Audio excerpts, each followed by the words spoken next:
Hi, I'm Greg Hunter. This is the weekly news wrap up for Friday, July 28th, 2017. The WNW 294.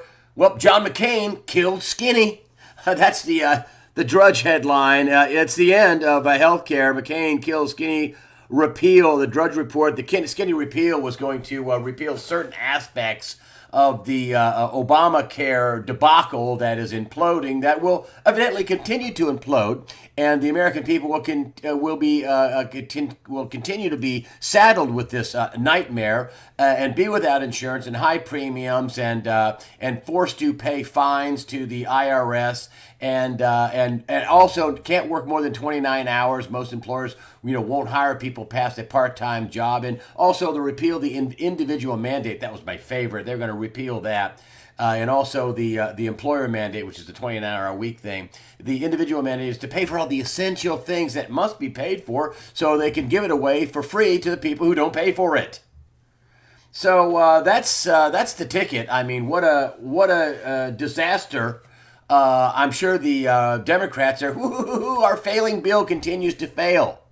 And the Republicans, give us the House, okay? Give them the House. Give us the Senate, okay? Well, give us the White House. Well, there is the House passed their version. Donald Trump is ready with a pen on his version, but Mitch McConnell, bless his heart, couldn't get it through the Senate, especially with the Republicans that voted no. Susan Collins, why don't you stop masquerading as a Republican and just turn Democrat or New World Order Democrat? Murkowski, who you love, the planned abortion hood, and why don't you quit masquerading as a Republican too? Oh, by the way, Murkowski voted to repeal Obamacare in 2015, but not now, voting against it. And then John McCain, who can't stand the fact that maybe Donald Trump might get a win. So he voted no, just, I guess for general purposes, voted no.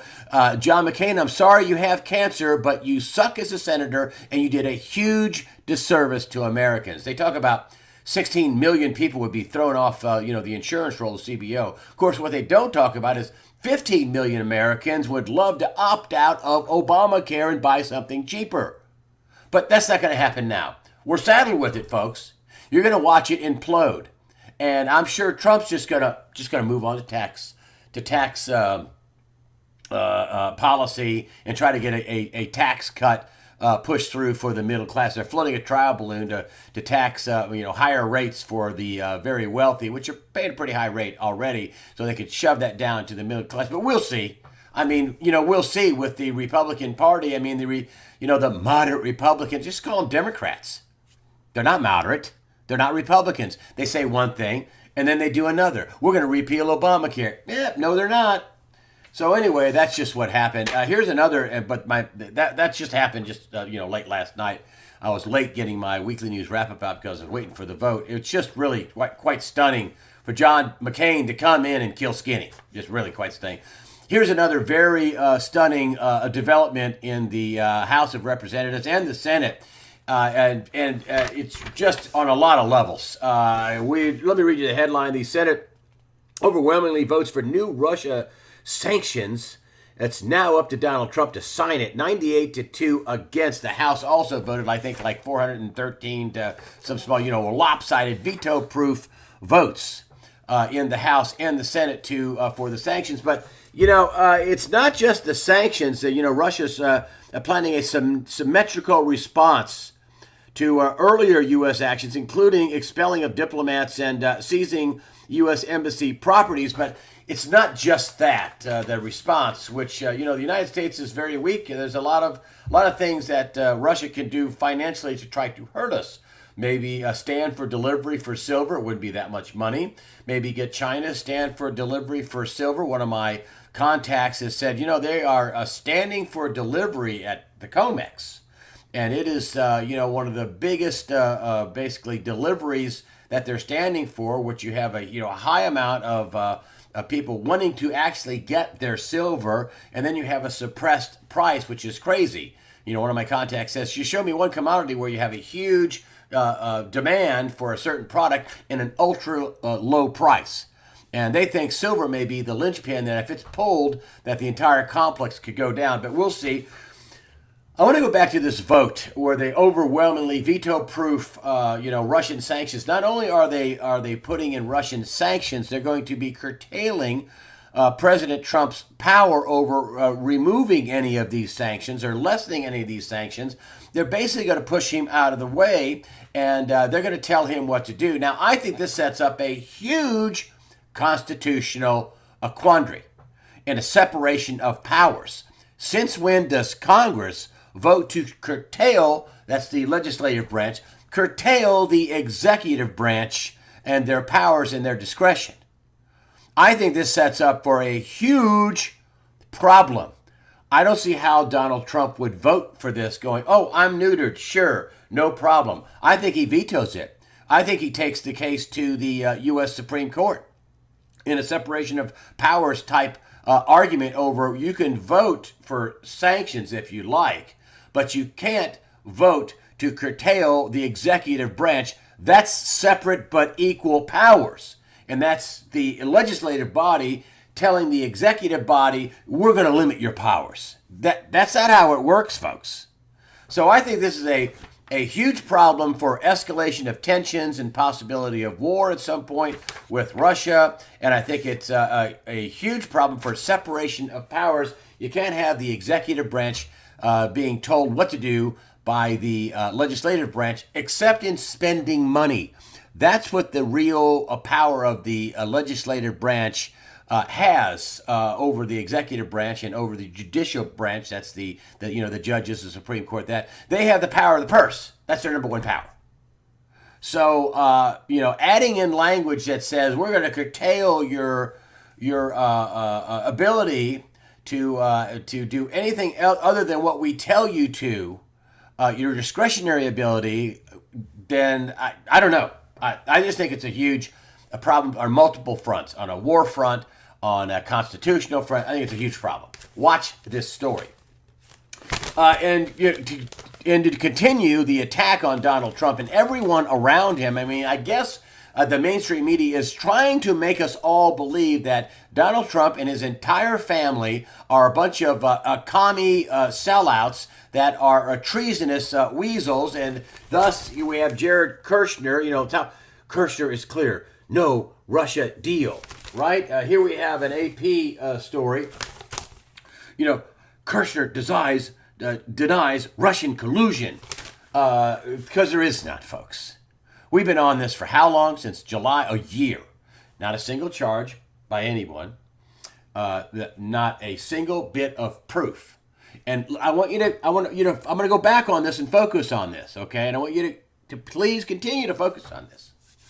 The only piece of evidence, allegedly, that shows Russia hacked our elections, the only hard evidence they say is the DNC server, or are the DNC servers. I can't imagine they only had one server. So the only piece of evidence is controlled by the Democratic National Committee. And what did they tell the FBI when they asked them we need to look at your servers? What did they tell the Division of Homeland Security when they said, hey, this is a national breach, man, we need to look at your servers? We have a third party. Really? So my question with Mueller, if he's really looking into Russia collusion and Russia hacking and tampering, the only thing they say they have are the DNC servers. Why isn't Mueller going after the DNC servers? Now, WikiLeaks and Julian Assange says, listen, I didn't get anything from Russia or Russian hackers or anything to do with them. I did not use that as a source. If Seth Rich really is the source, now that he is dead and murdered, I wish Julian Assange would just come out and say, okay, Seth Rich is the one that passed all this along to me. But, he did put out a $20,000 reward, Julian Assange, for anybody that had information leading to the arrest of the murderer of Seth Rich. Of course, nobody ever collected that. Nobody came up with any information. But, we are, I got to tell you that this Mueller has got major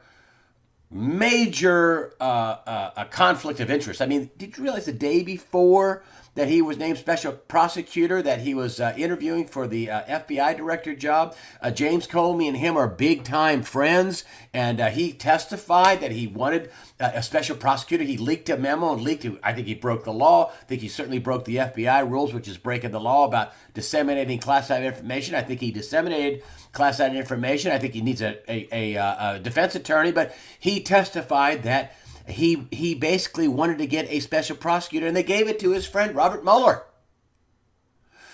Huge conflict of interest in Rob Rosenstein, who basically wrote the letter to tell Donald Trump to fire James Comey, and then picks Robert Mueller to be the special prosecutor, James Comey's friend. There's all kinds of different conflicts of interest, and Rosenstein should step in and say, listen, by statute, Robert Mueller, you need to step down. I don't even see how Rob Rosenstein ever put Robert Mueller in charge. Newt Gingrich says he's just got a bunch of Democrats trying to destroy the president, and that, I think, is true. Robert Mueller's job is to take out Donald Trump from the White House, to remove him from office any way he can. Otherwise, why isn't Robert Mueller going after those DNC servers or server? Why isn't he going after that? That's the murder weapon. That's the body.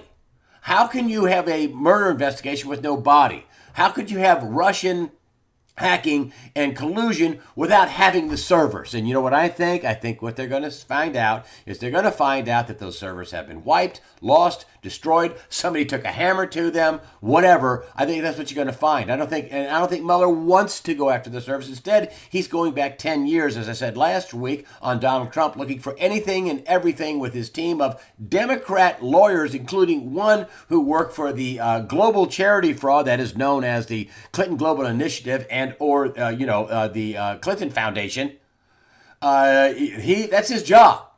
They're going after family members. They're going after everything. And then you have the mainstream media. Here is, again, Gannett, whose share prices are down 40% since, the 1st of January 2016. Americans split on impeachment. Like that's an option. Some bozo congressman says, I'm going to put in articles of impeachment. And USA Today runs with it like, oh, well, Americans are split on impeachment. Number one, I don't believe any poll they have. Number two, they would never do this to a Barack Obama. I mean, his first 6 months of office. People are split on impeaching Barack Obama. Really? Don't you have to break the law first? And what law has been broken by Donald Trump? That'd be none. Not a single charge. And this brings me to the real collusion. This is from Legal Insurrection Bronco, and this is funny. I mean, the real collusion. Here we have destroy Trumpers. Let me get that to focus a little better. There we go. And you have the donkey and the rhino Republicans, the deep state, which is just some shadow, and American media, the propaganda media. It's not the news media. Please stop with they're not the news media. They're the propaganda media. I mean, it's 95% negative stories on Donald Trump, according to Harvard, one of the most liberal places on the planet. That's not a fair arbiter of the truth. But what Donald Trump is fighting is nothing short of just an unbelievable gangbang to try to get him removed from office. That's really what this is about. That's all Mueller's about, which is why you have Lindsey Graham, senator from South Carolina. Graham dares Trump. Holy hell to pay if you fire Sessions. Of course, no word on the massive amounts of conflict of interest. I mean, his friend leaks a memo to get Mueller, gets Mueller, his buddy, as the special prosecutor by leaking a memo. That huge conflict of interest. I don't even know how he got to be the special prosecutor, but of course, we have to continue to try to take Trump out. So don't you dare take out our hitman Mueller, who's got a team of Democrats trying to kill the Republican president. But this is Graham dares Trump. Holy hell to pay if you fire Sessions. And that brings me to Sessions. Remember I said last week it wasn't a big deal? Well, it is a big deal. It's a very big deal. And I understand that Sessions early on supported Donald Trump. He's a great friend. He's a good guy. But Donald Trump is in the fight of his life. They're going after him. They're going after his family members. They're going after Scaramucci, who uses colorful language. They're going after anyone and anything to try to remove Donald Trump from office. They're just going after him any way they can. It's almost like they're panicked because they don't want to see him build a wall, stop illegal immigration. They don't want to see him, back out of the Paris Climate Accord, which he already did. Which that's a total ruse, as I've told you. I mean, if it's so, if the climate change is so imminent, why in the world would you allow China and India with 2.7 billion people to continue to pollute until the year 2030? It's a scam. But these are all the America-killing things that the deep state and the Democrats, which is really the party of Wall Street and the party of the deep state, no longer the party of the working people, they don't want they don't want to go after the voting fraud and finally have the evidence needed. They keep saying, the Democrats, there's no evidence of voting fraud. Well, what's Donald Trump doing? He's going to get evidence of voting fraud in the millions of people, I am sure. California alone is probably 1 million, 1.5 million, 2 million, I don't know, a lot. And I get reports from people on election day of 2016 and other election days saying, I can't believe it. And there's not a single person in line in California that can speak English. They're helping people with translators to vote. All these people cannot be, U.S. citizens, and they can't speak a word of English. That's anecdotal evidence, but I think Trump would get actual real evidence. And then there's also all the other cheating, ballot box stuffing that we found out in Wayne County, up the same county Detroit is in. Thank you, Jill Stein. But these are all the things that the deep state and the Rhino Republicans and the Democrats don't want. They're not for we, the people. They're for them, the donors. They're for themselves. That's why that this healthcare thing doesn't pass. You know why it doesn't pass? Because Congress, the House and the Senate and all their staffs, they're exempted from Obamacare. They're totally exempted from that garbage. And Donald Trump should get on television and say, hey, you know why this doesn't pass? Because they don't have to eat that cooking. They don't have to be in Obamacare. They have the luxury of voting no, and we're not going to change that, and whatever. That's what's going on. It's... And just to let you know, when I say that, hey, these guys are going after Donald Trump. They're going after Trump with the media, the Republicans, the Rhino Republicans, the Democrats, the deep state. Look at this little thing. This happened on CNN. And here we have the former CIA director, John Brennan, calls for a Trump coup if Trump fires Mueller, which I think he should fire Mueller. He's got a conflict of interest. By statute, he should be out. This is Zero Hedge.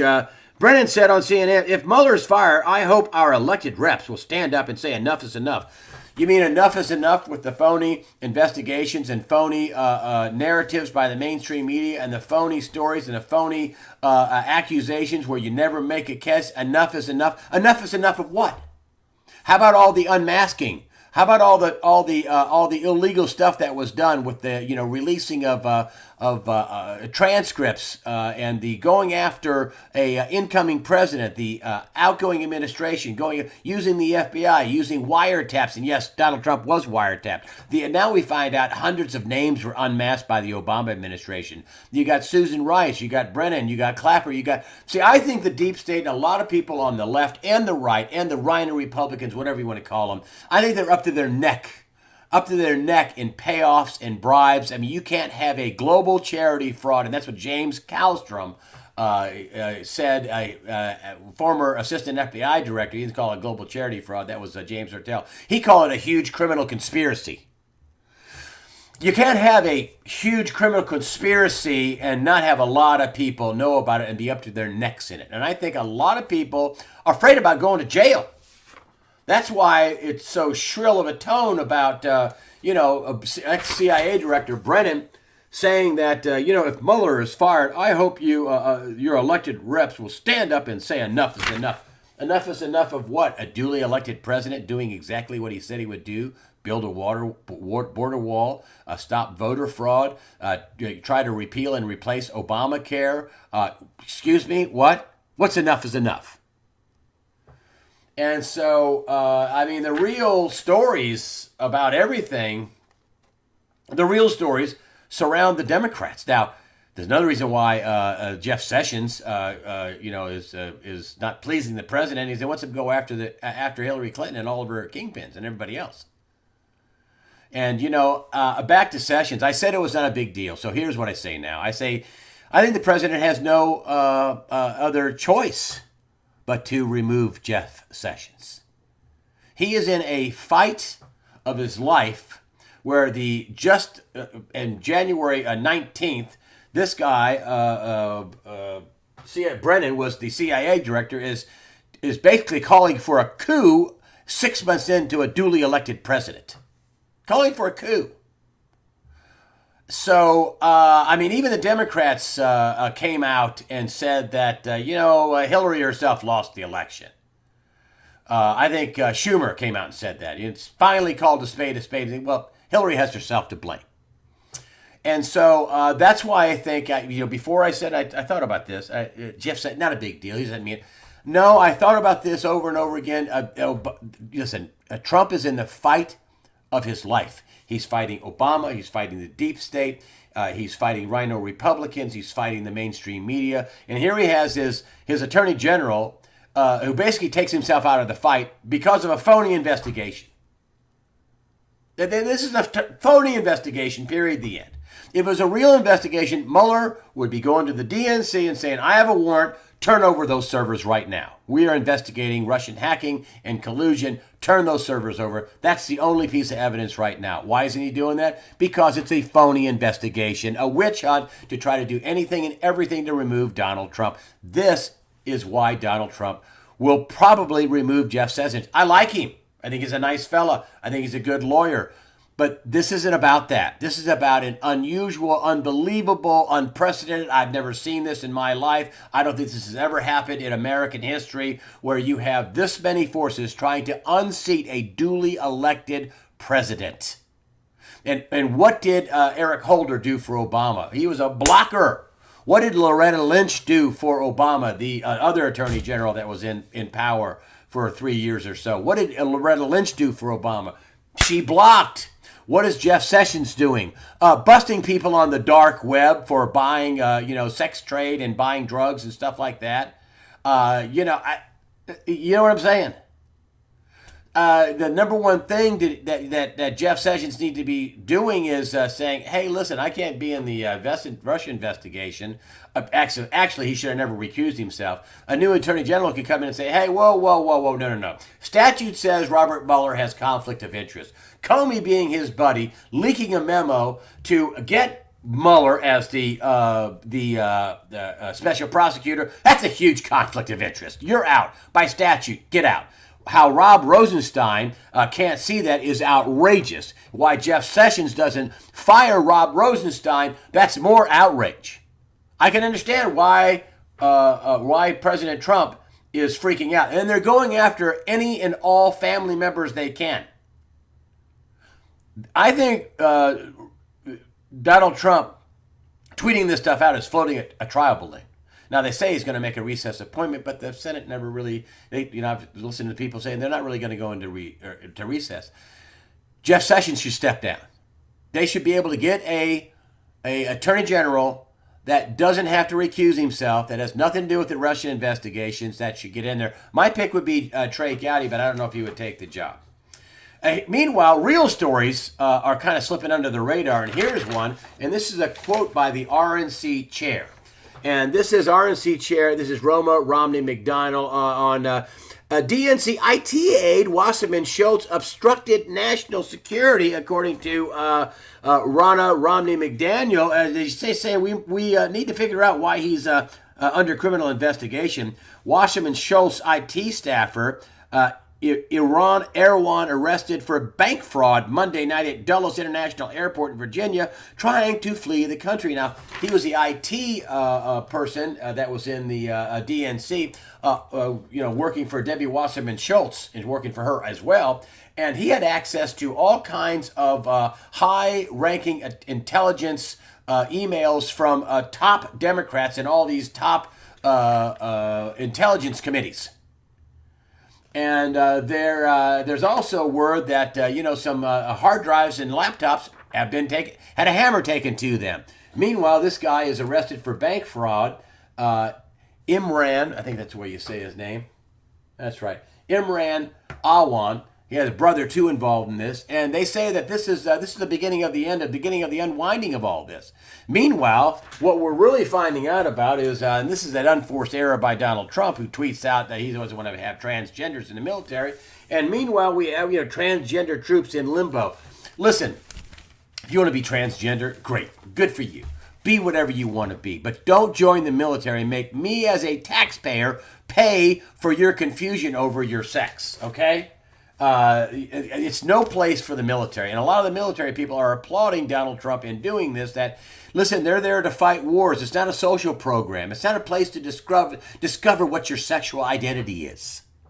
And then get taxpayers to pay for countless operations. What did Ann Coulter say? She said it was some sort of a mental disorder, and then all the many multiple operations taxpayers have to pay for. Listen, you can be whatever you want to be. I'm good with that. I just don't want to have to pay for whatever you want to be.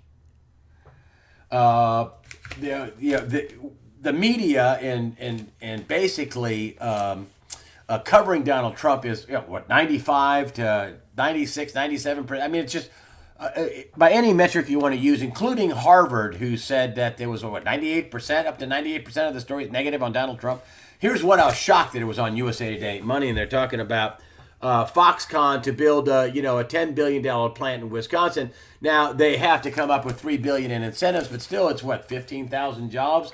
And then the ripple effect in Wisconsin. I mean, people who sell, to Home Depot, car dealers, people that install flooring and carpet, and all kinds of ripple effects could come out of a deal where they have 13,000 new, fresh, fairly high-paid employees with dental and vision, not Obamacare, and a retirement camp, matching 401k, health care. That's a big deal, plus a good living wage that they're going to put this up in Wisconsin. That got very little play, incidentally. But transgenders, front page of every newspaper. Listen, the Army, the Navy, the Air Force, Marines, they're there to fight and win wars. Period. The end. Not a social program. You want to do that? You pay for it. Don't join the military. If you're confused, you shouldn't be there. You want to be whatever you want to be, you pay for it. Don't make me, a taxpayer, pay for this. I shouldn't have to. It's not fair to me. I wanted to move on about the economy, and this is just something that just got, that just was slid under the radar. And I got a commenter on the site. Jerry's from Missouri. He just goes by Jerry. And he has been on this IMF, this change of currency, this, some people think he's nuts. I think he's crazy like a fox. He's not nuts. He keeps posting source after source after source after source saying that this change for the dollar being dethroned as a world reserve currency, and boy, is that going to be inflationary and disastrous for the average American. But this is Christine Lagarde. She is the head of the IMF, but she hints, this is just this week, the hints at IMF being based in China in the future. Well, you wouldn't, right now the IMF, the International Monetary Fund, is based in Washington, D.C. The world's reserve currency is in America. And for the IMF to be headquartered in China, that would mean, the yuan would be the world's reserve currency, right? And so then we have this from just a few years ago. That's the Event Chronicle. That was just this past week. Chinese yuan should be an IMF reserve currency, Christine Lagarde says, and this is in the Wall Street Journal in 2015. In other words, it's the basket of SDR special drawing rights currencies. Any way you cut it, China's going to have a seat at the table. They're going to take a bigger piece of the pie, and the United States is going to get a smaller piece of the pie, which will mean it'll take more dollars to buy things. Or maybe we'll just have a war. Maybe that's what all those Russian sanctions are about. But, listen, I've been warning about the stock market. I mean, listen, we pull the central bank largeness and manipulation and intervention and bond buying and ultra low interest rates and the suppression of interest rates. We take all that stuff away and the economy tanks. And I'm not the only one saying that. Here is Paul Singer, multi-millionaire investor. I'm very concerned about the global economy.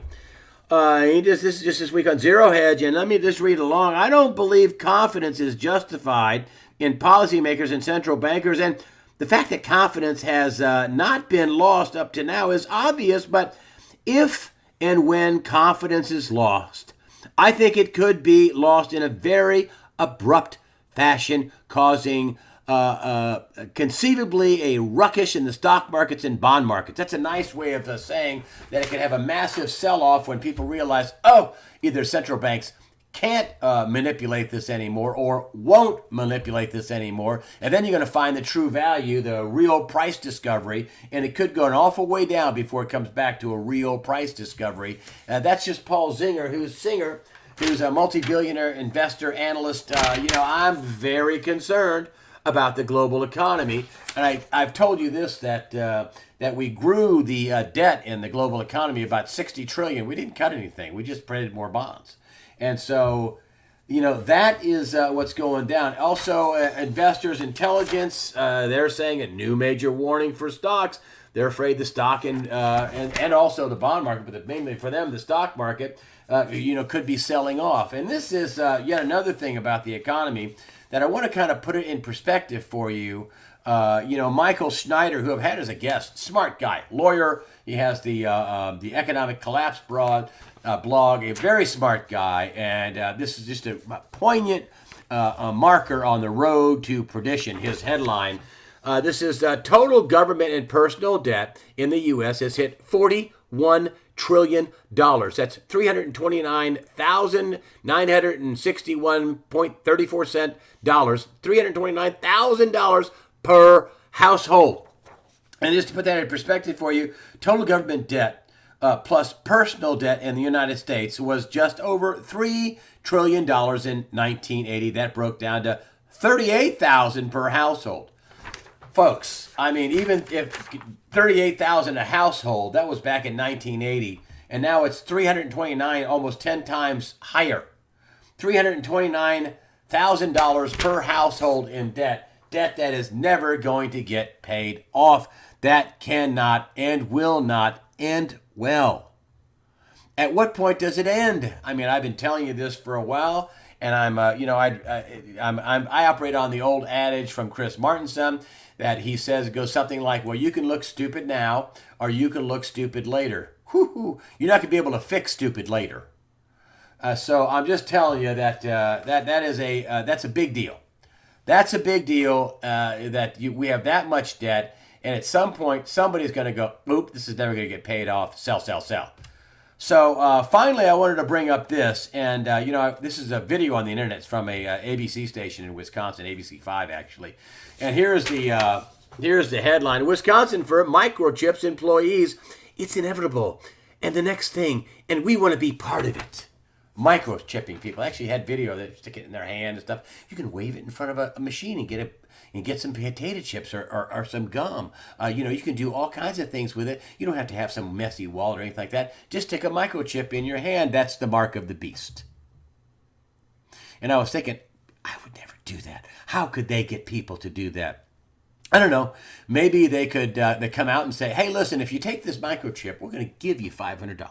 We're going to give you $1,000.